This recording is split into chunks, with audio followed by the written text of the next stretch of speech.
Why have you not used all possible means to condemn Iran and demand compliance? Why have you instead rolled out the red carpet for these genocidal jihadists? Why do you treat them as if they are interested in de-escalation when you know that the opposite is true? This concluded action was necessary and proportionate.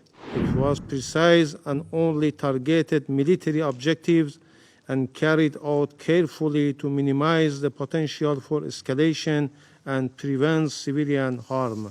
These countries, especially the United States, have shielded Israel from any responsibility for the Gaza massacre. At the same time, they shamefully justified the Israeli massacre and genocide against the defenseless Palestinian people under the pretext of self-defense. Madam President, yesterday the Ayatollah regime, in blatant violation of the UN Charter and international law, Israel is not the boy who cried wolf. We have been screaming from the rooftops for years, trying to wake up the international community, but to no avail. If only this Council would have internalized my words, it would not have needed the bone-rattling explosions of last night's attack to wake it up. Why have you not used all possible means to condemn Iran and demand compliance? Why have you instead rolled out the red carpet for these genocidal jihadists? Why do you treat them as if they are interested in de-escalation when you know that the opposite is true? Colleagues, Iran's strategy has been crystal clear: arm, fund, and train terror proxies across the globe to carry out Iran's murderous scheme of domination. But today, the mask of Iranian deniability has been removed. No more hiding and no more bluffing. No more shirking of responsibility. Iran has attacked Israel from its own sovereign territory, publicly and proudly. The mask is off. This attack crossed every red line, and Israel reserves the legal right to retaliate. We are not a frog in boiling water. We are a nation of lions. Following such a massive and direct attack on Israel, the entire world, let alone Israel, cannot settle for inaction. We will defend our future. No more red carpet treatment here at the UN. No more appeasement. Today, the Council must take action. Condemn Iran for their terror, trigger the snapback mechanism and reimpose crippling sanctions, designate the Iranian Revolutionary Guard Corps as a terror organization.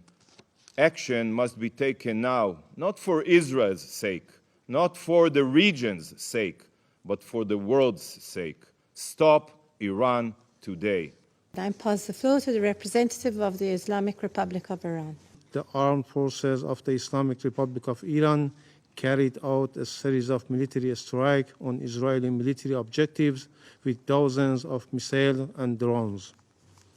Iran's operation was entirely in the exercise of Iran's inherent right to self-defense as outlined in Article 51 of the Charter of the United Nations and recognized by international law.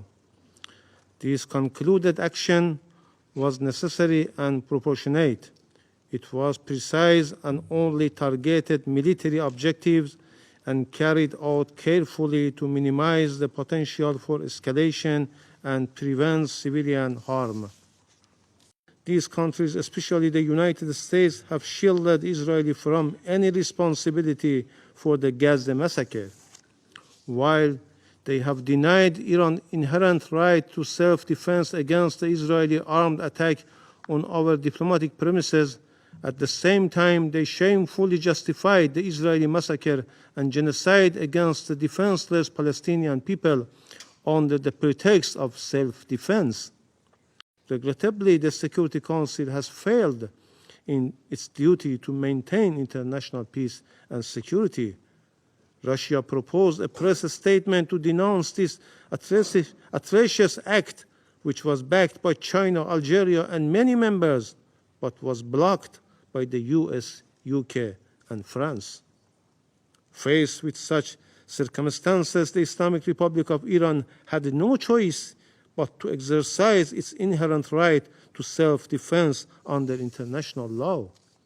The Israeli Prime Minister's policy seeks to expand and escalate the conflict in the region to stay in power. Iran is never seeking to contribute to the spillover of the conflict in the region, nor does it to escalate or spread the tension to the entire region. Iran has no intention of engaging in conflict with the US in the region. We demonstrated our commitment to peace by exercising our restraint about involving the US Army in intercepting Iranian drones and missiles bound for military targets in the occupied Palestinian territories. This underscores our dedication to de-escalating tension and avoiding the expansion of conflict. However, if the US initiate military operation against Iran, its citizen, or its security and interests, Iran will use its inherent right to respond proportionately. I thank you.